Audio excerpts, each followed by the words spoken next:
Pak Bah, yang tanya itu udah orang NU.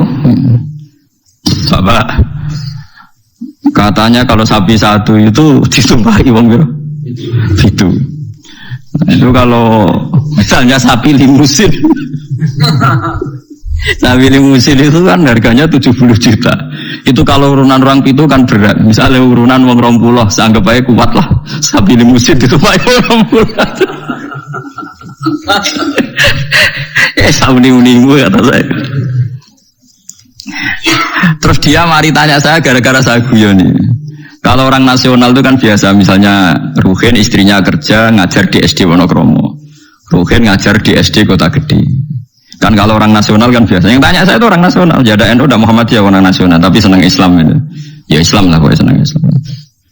Terus artinya nanti kan istrinya Ruhin kan korban di SD Wonokromo sama pak cowok yang guru situ. Ruhin korban di Kota Gede sama guru-guru putri yang di Kota Gede. Nah, berarti kan bojom digodol wong. Makanya pertanyaan, kalau korban bareng itu resikonya itu kan kadang gue bojone wong. Mergo sing bagian sing urun itu kan enggak mahram. Ayo sing urunan siap.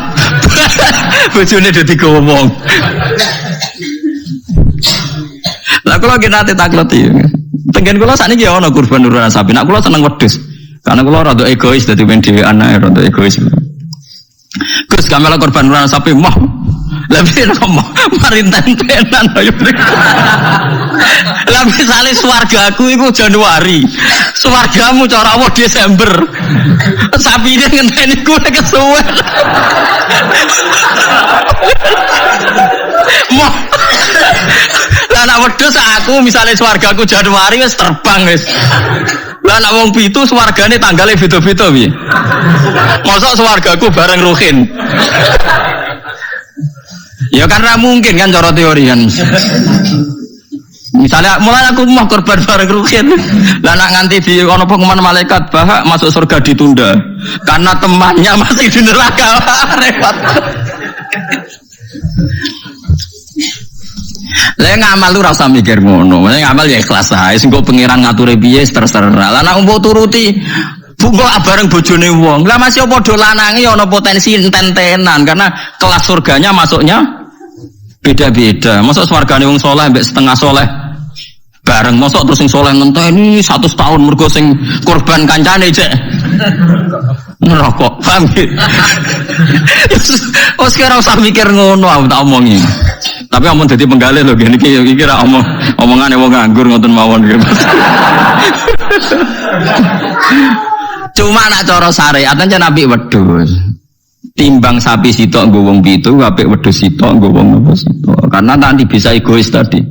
Kalau bisa dipanggil Januari ya terbang saja, ngapain ngenteni sing jatah masuk swarga napa? Desember. Iya nak Desember mesti tahun, nak kacek 100 tahun piye.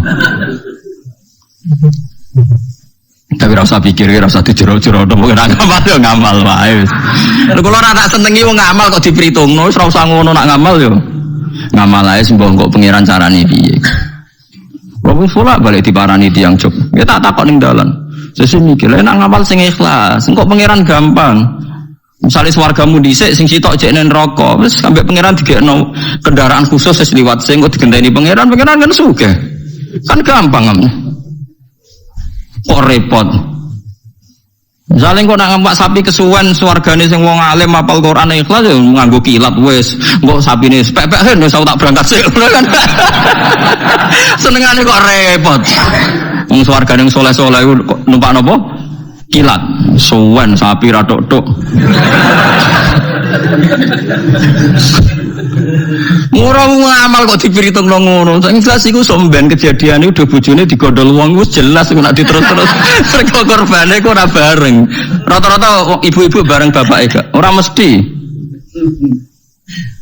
Ana sing tepakno mbah tuwa ape mati korban gak gowo mbah tuwa. Repot nak wis ngamal ikhlas ae. Mulane jari Imam Malik ning gone kitab Mizan Kubra. Sebagian nyaratno pitu kudu ahlu baitin sing sak ahlul bait.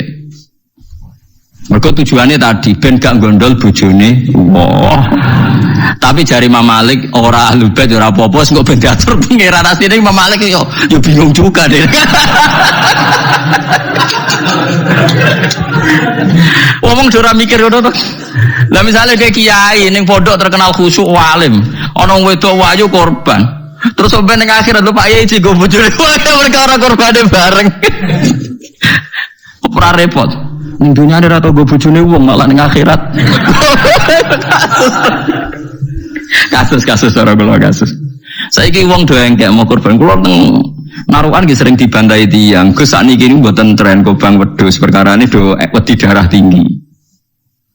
Memang sekarang Jokono bakasan mau kolesterol, darah tinggi macam-macam wong engkek. Di darah tinggi korban pitik.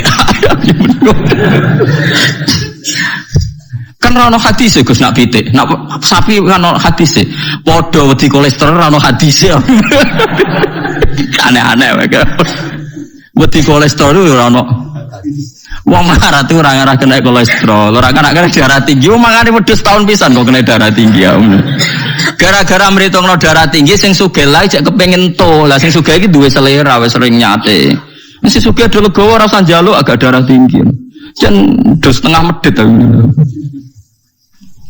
iso melarat darah tinggi mangane daging setahun pisan. Gara-gara darah tinggi kan sing sugih lah melok mangan. Jajal sing sugih ra gelem kabeh kan aman toh. Ibnu Abbas serane korban malah mbek pitik. Ya pitik jago. Wis tak kok iki. Ibnu Abbas jenengan ngalimu korban mbek napa? Pitik. Aku ora korban. Pokoke nak tanggal 10 itu kesunatan ono sing disembelih. Mulane kula tiru nih zaman kula dereng sugih niku. Ya saiki lah ya urung sugih. Tapi kalau niku mulai wonten Idul Adha mesti nyembelih riyen wedhus wedok kuru bisa. Suwe rada sugih wedhus wedok lemu. Saiki mulai wedhus lanang puel. Tapi riyen bertahun-tahun ngerti itu yang. Gus korban wedhus wedok gak korban mayuran. Jare sapa korban? Korban syaratnya macam-macam lho kudu puel terus jare untune macam-macam lah pokoke ngono. Lah sanatun mbah ngono lantai. Sebenarnya itu salah nggih. Ini saya fatwakan di sini. Sing jenenge udhiyah iku kudu wedhus kibas umure setahun, nak sapi 2 tahun. Ana sing darani utawa ditandai tanggal gigine itu benar itu udhiyah. Tapi sebetulnya kalau tanggal 10 itu kesunatan nyembelih apa saja asal halal, asal gak tikus ya. Sehingga Ibnu Abbas itu tiap tanggal 11 nyembelih pitik, nggih pitik tenan. Diging pitik. Supaya menghilangkan toma, mergo iku yaumu aklin wa syubin, hari makan-makan. Lah wong Jawa salah kaprah. Berhubung ra kelar wedhus gak nyembelih blas, akhirnya toma, nek ra kebagian ngungkit panitia. Iku keliru. Utawa tuku daging, minimal keluarga itu ndak toma. Nggih minimal keluarga itu ndak apa? Ndak toma. Iku duro, makane cara fikih iku mala yudraku kullu la yudraku kullu. To al-maisur la yaskutu bil ma'sur. Nek ra iso ideal aja blas. Belas itu larangan Islam. Jadi kan nek iso korban wedhus mergo melarat itu kudu daging 1 kilo. Nek iso yo pitik, nek iso lele, sementing gak tikus. Wis pokoke ngono. Dadi mala yudraku kullu iku la yudraku kullu. Nek iso ideal aja blas. Lha iku teng narukan kula warai tenan. Kula tunjukno ning masyarakat. Akhirnya mulai guru-guru do anut nyembelih tempe cilik-cilik angger foto. Jare anut Gus Bas, sementing gak cuma korban, takoki wong yo mayoran. Ya sudah begitu dulu berapa sebegitu ulama-ulama dulu gitu. Saiki ora iso korban wedhus gak blas akhirnya toma. Dan toma nyalahno panitia napa masjid, sentimen ora dikai dinding. Itu salah nih. Ndak baik gitu. Jadi kaidah eling-eling mala yudraku kullu la yudraku kullu. Selain al-maisur la yaskutu bil ma'sur. Kalau bisa sedikit ya sedikit itu lakukan, jangan sama sekali. Jadi misalnya ono wong wudu, anane banyu 1 gelas, gue tangan gak kena, gue sikil gak kena, ya wudu rai ini tok. Liane ditunda, gue pangeran maklum, aja isane rai. Ono wong diutang 10 juta, isane nyaur 1 juta, sahur 1 juta terus belas. Tetep lumayan kan bagi sing disaur. Kalong nopo? 1 juta, cukup terus belas. Nah wong salah kaprah, wong anggere ora iso terus belas tadi. Rabi wong wedok iku syaraté yo ayu, nasab, nurut, apik. Tapi nek ora iso papat sifat iku yo sakanane sing gelem ngono wae. Aja terus gak rabi lah. Pokoke bangsa blas iku gak boleh. Wong rapal Quran ra alim ya tetep mulang dari Nabi balighu anni walau ya isane saya kulhu wis durang kulhu. Barokah kulhu ngene-ngene wis terakhir barokah kulhu mati husnul khotimah. Wis ngono lah nerangno barokah kulhu sugih kowe ra sugih-sugih. Semoga barokah kulhu husnul khotimah. Wis pokoke sauni-unimu lah. Sing penting ono sing diterangno. Disebut balighu anni walau napa. Mbon iki balik teng sifate Rasulullah nggih. Rasulullah sallallahu alaihi wasallam kula terangno. Cerdasé nabi nyen cerdas tenan. Lha iki sing diterangno wong kafir lho mboten tiyang Islam. Orang-orang kafir Mekah itu punya tradisi syirik ya seperti dawuh Imam Syafi'i tadi. Ketika Quran turun itu ada dua kelompok, ada manusia syirik dan ada manusia Yahudi atau apa Nasrani. Disebut ahli napa? Kitab. Makanya Quran kalau membahas orang kafir itu dua diulang. Lam yakunil ladina kafaru. Kafaru itu siapa? Min ahlil kitab satu wal musyrikin. Karena jenis orang kafir itu pasti dua. Kalau enggak ahli kitab ya musyrik. Makanya Quran buat min bayaniyah. Lam yakunil ladina kafaru. Kafaru itu siapa? Satu min ahlil kitab, dua wal musyrikin. Nah itu Nabi menjelaskan gampang. Orang kafir di depan umum dijelasin. Dan saya temukan dalam Taurat Allah tusyriku billahi syai'an. Kalian jangan melakukan syirik. Ini kata Rasulullah. Ya Abul Qasim, ya Muhammad. Mereka masih jangkar, ya Muhammad. Satu masih hafal hadisnya. Sampai nanti setelah ini juga harus hafal. Masalu dzalika masalu rajulin istara abdan bi khalisi mali min warikin aw dhahabin. Fa ya'malu li ghairihi wa yu'ti ghullatahu li ghairihi. Ayyukum sarrahu dzalik kata Nabi. Itu Nabi. Jadi kalau ngajak dialek itu cerdas sekali. Orang melakukan syirik itu sama saja kamu beli budak, beli pegawai atau beli pekerja, beli karyawan. Kamu beli itu pakai uang kamu sendiri. Min warikin audabin, pakai emas kamu, pakai uang kamu. Kemudian budak yang kamu beli itu kerja untuk orang lain. Dan hasilnya pun dikasihkan orang lain. Ayyukum sarrahu dzalik. Gue seneng di budak sing ngono iku. Jare wong kafir tak pateni ana budak, tak ide-ide. Jadi wong tuku budak, tuku pegawai itu, tuku karyawan atau tuku, kalau sekarang nggak ada budak ya mungkin beli apa ya pembantu atau apa, udah beli mahal-mahal, dibeli kerja untuk orang lain, hasilnya pun dikasihkan. Ayyukum sarrahu dzalik. Apa ada di antara kalian yang suka punya budak seperti itu? Kulluna la nuhibbuhu ya Muhammad. Kita semua tidak senang. Ya seperti itu. Kamu ini diciptakan Allah, dikasih rizkinya Allah, menempat di buminya Allah. Kemudian kamu sujud kepada selain Allah. Itu aneh enggak? Aneh mat. Do Islam separuh. Itu Nabi. Jadi Nabi itu panjang. Orang kau Islam ditirakati poso, betul enten sejarah ngoten niku aneh-aneh wae. Ono kiai ben pengaruhe gede poso terus tambah ambles ora sunah Rasul. Sunah resi-resi niku. Aneh-aneh. Nak ngaji yo nganggo ilmu, nganggo hujjah, kul falillahil hujjatul baligh. Lah nek ben jaduk ya monggo poso-poso. Kowe nak jaduk tetep mati juga kan nanti. Aneh-aneh wae. Dikene aku pengen ngalim sing barokah yang nerangno ngeten iki, telaten nerangno, sithik-sithik diterangno sampai munfakin, sampai napa? Sampai mereka tercerabut dari pemikiran kekafiran itu. Meskipun nanti ya tetap terjadi tafarruq. Itu tadi wa ma tafarraqal ladzina utul kitab illa min ba'di ma ja'atumul bayyinah. Jadi Nabi kalau menjelaskan itu sederhana. Ada seorang bapak sayang sama anaknya. Anaknya banyak, yang disayang hanya 1-2. Pamit ya Rasulullah karena saya mencintai itu, saya kasih lebih banyak. Nabi jawabnya enak. Alas tatarju ayakuna fil birri sawa. Bukankah kamu ingin semuanya baik sama kamu? Iya ya Rasulullah. Ya sudah, idzan fala. Kalau gitu jangan. Seorang bapak itu kan kadang aneh. Dia ingin semua anaknya itu hormat dia, tapi tetap yang disayang 1-2. Tapi tetap ingin semuanya hormat, semuanya sayang. Makanya kan orang aneh kan bapak ini. Makanya kata Nabi, ya kalau gitu fala idzan. Kalau gitu jangan melebihkan anak satu dibanding anak yang lain. Makanya Nabi tidak suka kalau ada anak dipilah-pilah, itu tidak suka. Itu Nabi. Jadi kalau memberi penjelasan itu jelas. Nabi tanya, alas tatarju ayakunu fil birri sawa. Bukankah kamu berharap semuanya baik sama kamu? Naam ya Rasulullah. Kenapa yang kamu kasih sebagian dan kamu lebihkan yang satu dengan yang lain? Harusnya kalau dia ingin melebihkan kan kalau ditanya Nabi, bukankah kamu ingin semuanya baik? Enggak ya Rasulullah.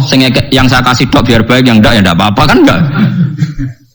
Semuanya ingin baik tapi kok pemberiannya apa? Beda. Itu Rasulullah cerdas sekali. Nah sekarang kecerdasan ini yang hilang. Orang sudah senang, sudah jelas itu. Paham gitu. Terus Nabi untuk menghilangkan kemusyrikan di antara yang dijelaskan adalah tadi dorobawahu masalah rojulan fihi syuraka'u mutasyakisuna wa rojulan salamal lirrojul hal yastawiyani napa masalah. Alhamdulillah. Jadi ini jelas. Orang terus berpikir, oh iya ya, kalau punya majikan banyak, taruh saja kita punya Tuhan 3. Yang satu mengharamkan zina, yang satu mewajibkan zina. Itu sudah bingung gitu. Pas diwajibno wis ra kuat. Pas dilarang pas kepengin, anut pangeran sing ndi. Buareng melanggar pangeran sitok ngamuk. Dituruti sitok sing sitok ngamuk kan bingung. Nah, kalau pangeran sitok kan jelas, aturannya jelas karena satu nopo pintu, satu nopo aturan. Sejilatih gitu. Terus, apa kamu siap jadi budak yang punya tuan banyak, yang seleranya beda-beda, perintahnya beda-beda. Rojulan fihi syuraka'u mutasakisun itu beda perintah, beda tradisi, beda macam-macam. Wa rojulan salamal lirrojul. Itu Rasulullah. Terus niki yang perlu sampean perhatikan. Terus Nabi itu kalau menjelaskan itu gampang sekali dan telaten Nabi itu. Enggak, Nabi itu telaten. Nate ketemu Walid, terus ketemu Abu Jahal. Ya, Nabi itu telaten diskusi sampai mereka tuh nggak bisa mikir sudah ngadepi Nabi. Ya telaten sekali. Kalau ada kitab yang Ustadz Ahmad itu, saya mulai baca sejarah. Yaitu tadi seperti Nabi ngadepi anak muda yang ingin zina. Ya telaten diterangkan. Kamu siap ibu kamu dizinai orang? Saya bunuh ya Rasulullah orang yang menzinai ibu saya, putri kamu, bule kamu, bude kamu, diulang semua. Dua yang disebut Nabi. Sampai pemuda itu keluar terus dia demi Tuhan saya belum pernah melihat sesuatu sejijik zina. Betapa kriminalnya zina karena melukai orang banyak. Itu ya sudah. Bukan saat ini kalau nerang no hisab ya. Tabarakalladzi ja'ala fis sama'i buruja wa ja'ala fiha siraja wa qamara munir. Terus ngeten nggih kalau dalam fikih Syafi'iyah, nggih fikih Syafi'iyah. Sebetulnya orang itu boleh percaya hisab. Asal hisab itu qot'i dan dikonsensus. Ya, qot'i dan konsensus. Sampean meskipun punya tradisi pesantren jangan menolak hisab keliru. Hisab itu dibenarkan Quran. Walladzi ja'ala syamsa diya'au wal qamara nuran wa qaddarahu manazila li ta'lamu adadas sinina wal hisab. Jadi hisab itu ilmu yang dibenarkan Quran. Cuma masalahnya kalau 1-2 orang itu ada subjektivitas atau kadang kurang ahli sehingga salah. Di sini dibutuhkan konsensus, disebut hisab qot'i. Makanya kayak kasus awal kemarin, andai kan tidak ada pengumuman pemerintah pun aku bodoh. Kok kalender Muhammadiyah ya 3 derajat, kalender NU ya sudah di atas 2,5 derajat. Mbok ora ana ruyah lah aku wani bodoh. Mergo 2 derajat ae mutafaq alaihi iso diruyah apa meneh sudah 3 napa derajat. Itu beda dengan Dzulhijjah yang sekarang. Itu ada yang bilang 1,5 derajat, ada yang bilang belum 2 derajat. Itu beda, itu subjektif. Boleh diikuti, boleh enggak. Tapi kalau seperti yang 1 Syawal kemarin harus diikuti hisabnya. Paham ya? Makanya kalau kata Imam Subki, hisab itu boleh diikuti kalau konsensus bagi para ahlinya. Tapi kelirunya orang-orang NU kadang itu anti hisab. Padahal hisab disebut Quran li ta'lamu adadas sinina wal hisab. Memang Nabi ngendikan sumulir ru'yati wa aftidur ru'yati. Ya ru'yah itu penting, itu tadi. Tapi ru'yah yang tidak beda dengan hisab, yaitu sama-sama ru'yah plus imkan ru'yah. Jadi kudu ngerti ilmu gini mang jelimet sampai ndak usah terus bikin dikotomi. Oh itu ru'yah kalau Muhammadiyah hisab sing muni ngono iku sapa? Wong alim ra ono sing muni ngono. Waktu gale ngene, NU kunut Muhammadiyah gak kunut. Kula sebagai wong alim bahasa itu aneh. Imam Syafi'i itu kunut. Imam Syafi'i tahun 150 Hijriah. Saiki tahun 1436. Jadi tahu saya Imam Syafi'i itu kunut, Abu Hanifah itu tidak kunut. Apa Imam Syafi'i Rais Am? Apa Abu Hanifah ketua PP Muhammadiyah? Jadi kalau orang alim taunya ya Imam Syafi'i itu kunut, Abu Hanifah tidak kunut. Jadi kalau saya ditanya, Gus, jenengan hisab apa ru'yah? Ya saya itu tidak tahu NU Muhammadiyah, tahu saya Imam Subki itu lebih percaya hisab timbang ru'yah. Kalau imam yang lain lebih percaya ru'yah timbang hisab. Imam-imam yang dulu-dulu, tapi kita sekarang terjebak politik identitas atau identitas ormas. Jadi ini khasnya NU ini. Tidak ada di tradisi orang alim tidak gitu. Hisab itu ya ilmunya pangeran. Saya kemarin diundang di kajian itu saya bilang, lo yang bisa hisab itu kita. Orang tahu semua ahli hisab itu Kiai Torehan. Sekarang Jombang Kiai ini itu ilmu kita. Kita di pondok diajari hisab. Kalender Kudus itu yang punya Kiai Torehan itu masih pernambah sama saya. Kalau kita anti hisab itu anti ilmunya sendiri kan? Anti ilmunya apa? Memang yang bisa hisab itu siapa? Kita kan punya pakar hisab.